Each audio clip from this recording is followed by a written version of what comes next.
The Acura ZDX, a very interesting and strange vehicle.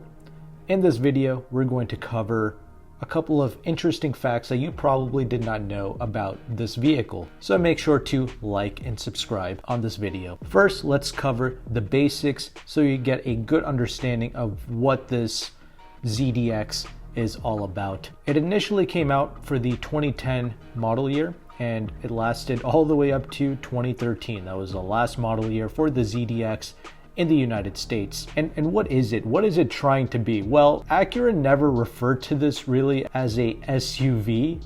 They call it a personal sports coupe. Very interesting. Obviously, this does have 4 doors, but one of the key competitors for this SUV vehicle thing is actually the BMW X6. That's a car that they really targeted with this new Acura, and also the Infiniti FX35. And what was the target customer, you might be asking? Well, they were targeting successful and adventurous people that probably already owned a sports car or an SUV in their garage, and perhaps they can trade both of those things in and just get the ZDX. Maybe that's what Acura was hoping with this vehicle. These people better have been successful, because initially when this first came out in 2010, the ZDX started at $45,495 and a fully loaded advanced model was $56,045. Yeah, that's kind of probably why this didn't last for very long, because that is quite expensive. And what was it equipped with? Well, it came with a 3.7 liter naturally aspirated V6 engine with VTEC, producing 300 horsepower and 270 pounds-feet of torque, mated to a 6-speed automatic transmission with paddle shifters and super handling all-wheel drive, which is excellent. What's not so excellent is the fuel economy at 16 mpg in the city and 23 mpg out on the highway. That's not good. That's literally full-size V8 pickup truck territory. Actually, some full-size V8 pickup trucks today could even achieve like 18 mpg in the city. So yeah, mpg, not the best. 0 to 60 ranged between 5.9 seconds to 6.7 seconds, depending on which source you like to go with, but that was kind of the range there. But what this vehicle lacked with fuel economy, it makes up with standard equipment like heated front seats, 10-way adjustable electric driver seat, and an 8-way adjustable passenger seat in the front. It came with a panoramic glass roof as standard, Bluetooth audio with an 8-speaker audio system, power tailgate, so certainly some good features. And I'll have on the screen here what the technology and what the advanced models had to offer as well, so you can read up on that. Another advantage of the ZDX was the excellent cargo capacity. It had 26.3 cubic feet of space in the trunk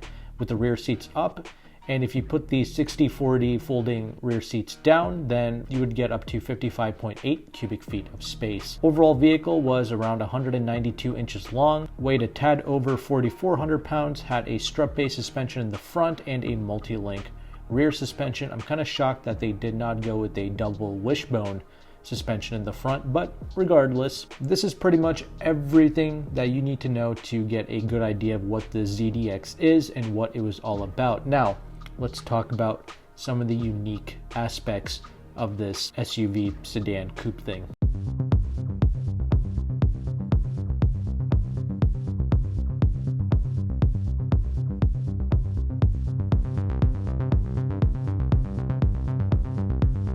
It was developed on the Nurburgring, and it was even put through a wind tunnel as well. I mean, they really had good driving dynamics in mind when producing this car. They were genuinely going after vehicles like the BMW X6 and the Infiniti FX35 with this car. I mean, they really fine-tuned the steering, the suspension, the brakes, and the dynamics on that Nurburgring. NVH was also paramount because it is a luxury vehicle. I'll talk more about the NVH later. But that's the first thing that you need to know about, is the fact that the ZDX was indeed developed on the Nurburgring in Germany. Now let's move on to the dynamic goals, because one of the interesting aspects of this SUV slash coupe, whatever, the ZDX, is actually the active damper system.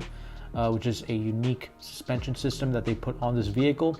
But first, the overall dynamic target for the ZDX is to offer an enjoyable and comfortable overall driving experience. It needs to be exciting on the road, like with near track quality handling, and it needs to be able to do some moderate off-road capabilities as well. But more importantly, let's talk about this active damper system. Acura included a semi-active magneto-rheological fluid-filled dampers, a technology to maximize ride comfort and handling, all in one integrated system. The advantages of this active dampering system was flat cornering feel and reduced body roll, responsive, precise, secure steering. Actually, the steering is something else we need to talk about later on, but also the elimination of unwanted underdamped body heave, roll, and pitch motions. We also have improved tire adhesion and vehicle stability with this active dampering system. These magneto-rheological fluid-filled shock absorbers have the ability to individually adjust from minimum to maximum dampening force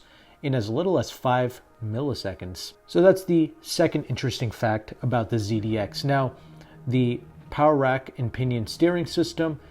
One of the interesting things to note about the ZDX steering is the fact that Acura targeted the BMW X6 in terms of steering. That was their goal in the vehicle that they wanted to beat, because Acura themselves determined that the X6 offered the best steering quality in its class. So that's what they set out to exceed. So the Acura engineers spent a considerable amount of time studying the steering on-center feel to elevate the quality of the steering feedback that the driver receives. So the main takeaway there is just the fact that during that era, that 2010 era, BMW X6, fantastic steering. And honestly, most Acura products do have very good steering feel. I do like it. I feel like they have probably succeeded in this regard.